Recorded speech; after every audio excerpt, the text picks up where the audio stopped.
આપકી અદાલતમાં શિલ્પા શેટ્ટી પર આરોપ છે કે તેઓ ઇન્ટરનેશનલ પોપ્યુલારિટીની કોઈ પણ કિંમત ચૂકવવા તૈયાર છે. શિલ્પાજી, બિગ બ્રધરની વાત કરીએ. આ શોએ તમને સુપરસ્ટાર બનાવી દીધા. તમારું નામ આખી દુનિયામાં થયું. ઇંગ્લેન્ડમાં લગભગ દરેક ઘરમાં લોકો જાણે છે કે શિલ્પા શેટ્ટી કોણ છે. ખરાબ વાત થઈ આ. પણ એ સાચું છે કે એની ભારી કિંમત ચૂકવવી પડી. એ શોમાં તમને વારંવાર અપમાનિત થવું પડ્યું, રડવું પડ્યું. જે 2-3 શોર્ટ્સ બતાવવામાં આવ્યા હતા મારા રડવાના, ઓબ્વિયસલી એ વખતે જે મોટી આર્ગ્યુમેન્ટ થઈ હતી જેટની વચ્ચે, God bless us all, but પણ એના સિવાય પણ ઘણી બધી સારી વસ્તુઓ થઈ. ઘણા બધા સારા મુવમેન્ટ હતા. પણ એઝ યુઝ્યુઅલ મીડિયાવાળા એ જ વસ્તુઓને હાઇલાઇટ કરે છે જેમને વધુ TRP રેટિંગ મળે છે.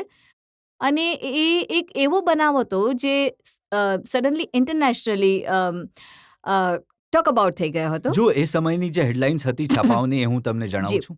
શિલ્પાના મામલે દિલ્હીથી લંડન સુધી બબાલ. શિલ્પા મામલા પર હંગામો. બ્રિટનની સંસદમાં ગુંજ્યા કોમેન્ટ્સ. એક છાપાએ છાપ્યું, ભારતને ખરાબ લાગ્યું, શિલ્પા પર અત્યાચાર થયો. વાહ. વાહ. જુઓ, ઇન લંડન જે લોકો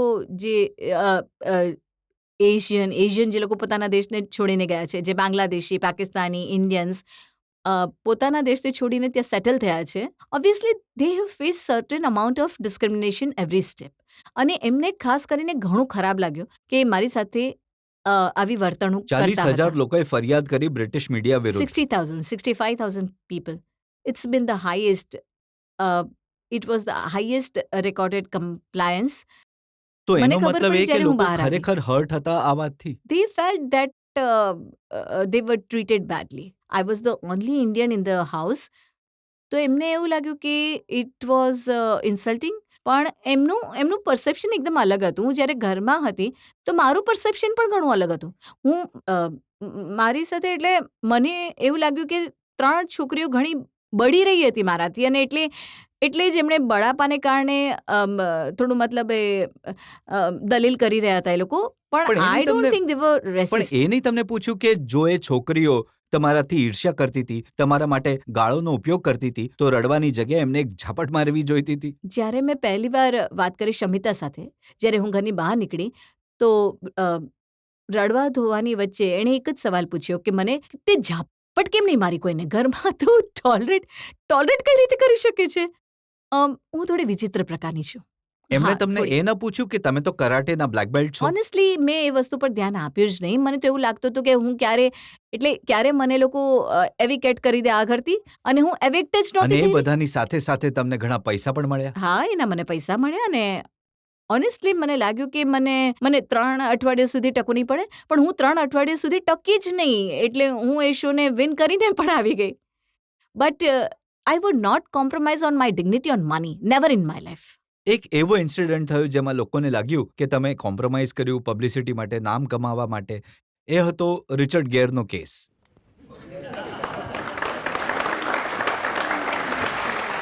હું કહું, મને રિચર્ડજીએ કરી. હા, મને તો ખબર પણ નહોતી કે મને કિસ કરવાના છે. એ બિચારા આવ્યા એક ફોરેન કન્ટ્રીથી આપણી કન્ટ્રીમાં કંઈક હેલ્પ કરવા માટે. એઇડ્સ એક મતલબ ખૂબ જ ઇમ્પોર્ટન્ટ મુદ્દો છે. And we did a beat as celebrities. I want to know all those media people who brought up this issue.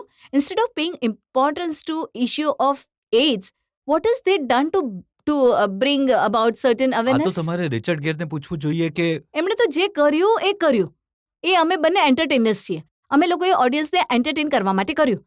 ચાલો, માનો કે એમણે ના, કર્યું. એમણે તો અને એમણે મતલબ એવું શું કરી દીધું? મતલબ he was actually, there was a criminal case against him and me. There is still criminal case against him and me. એમણે શું કર્યું હું તમને એમનું સ્ટેટમેન્ટ વાંચીને સંભળાવું છું. હોલિવૂડ સ્ટાર રિચર્ડ ગેરે કહ્યું કે એ શિલ્પા શેટ્ટીની સુંદરતા જોઈને બહેકી ગયા હતા અને એટલે તેઓએ આ કિસ કરવાની ગુસ્તાખી કરી. અને એમણે કહ્યું કે મને એનો ખેદ છે, રિગ્રેટ છે. આગળની તારીખ ક્યારે છે? નહીં, જુઓ, હું રિચર્ડને ઘણી વધારે રિસ્પેક્ટ કરું છું એક માણસ તરીકે. અને એ આપણા દેશના મહેમાન હતા. he had to flee from the country.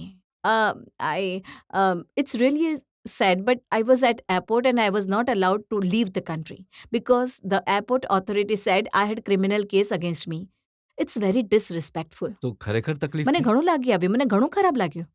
I get doctorate when I was abroad. I get so much of respect જ્યારે હું એક બીજા દેશમાં હોઉં છું, જે આપણા દેશમાં કેસીસને 5-10 વર્ષ લાગે છે, એટલા જ લાગે છે કારણ કે આટલા બધા નકામા કેસીસ છે જે પાઇલઅપ થઈ રહ્યા છે એક પછી એક. So I just think that there has to be a law in this country where celebrities where they cannot make us skateboards and targets. કોઈને પણ થોડી ઘણી પબ્લિસિટી જોઈએ, બસ કેસ કરી દો. એક હિરોઈન કે હીરો પર કંઈક 4 કેસીસ પડ્યા છે મારા પર. મારા ડેડ હવે થાકી ગયા છે. He is getting older and he has to keep running up and down to courts. મારા લોયર્સના બિલ તમે જોશો તો દંગ રહી જશો. Over stupid case like obscenity case, કારણ કે મેં મારું સ્ટમક બતાવ્યું છે તો તમે સાડીને બેન કરી દો. Really seriously think about it. I have a obscenity case against me for showing my stomach. તો મને એવું લાગે છે કે જ્યારે આ બધા આર્ટિકલ આવે છે, જ્યારે તમે શિલ્પા શેટ્ટીનું નામ ગૂગલ કરો છો, તો obviously the British media also gets a here of the news. તો બ્રિટિશ મીડિયામાં પણ એ જ બધી ખબરો છપાઈ જાય છે. તો તમે હવે એ વિચારો કે what is the impression they have of Indian people abroad.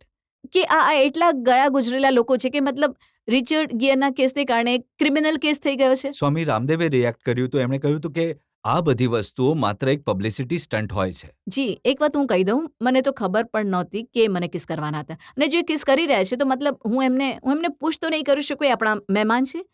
I had to treat him with respect. તો યુ મસ્ટ અન્ડરસ્ટેન્ડ દેટ કે મારું જો તમે રિએક્શન જુઓ. અને આજે મીડિયાવાળા, I am sorry, I have to say this, મીડિયાવાળા જે વારંવાર લૂપ કરે છે એક વસ્તુને, એક જ શોર્ટને જો તમે 25 વાર 10 સેકન્ડમાં બતાવો તો કોઈને પણ ઇરિટેશન થશે. હું પણ ઇરિટેટ થઈ ગઈ હતી. અરે આ શું થઈ રહ્યું છે? એકચ્યુઅલી શોર્ટ એક જ હતો, when he bent me and kissed me. પણ એ જ શોર્ટને કંઈક અલગ 25 વાર બતાવ્યો અને કંઈક 25 કેસીસ. તો I don't know how to react. તો હું એ નથી કહી રહી કે હું ઘણી ખુશ હતી કે રિચર્ડ ગિયરે મને કિસ કરી, પણ હું એ કહેવા ઈચ્છું છું કે મારી ભૂલ ક્યાં છે આમાં, કે મારા પર પણ કેસ કરવામાં આવ્યો અને મને આટલી બધી આઈ have to go through so much of grief because of that. અહીં જેટલા લોકો બેઠા છે એમને પૂછીએ કે કેટલા લોકો હા. સમજે છે કે આમાં શિલ્પાની ભૂલ હતી.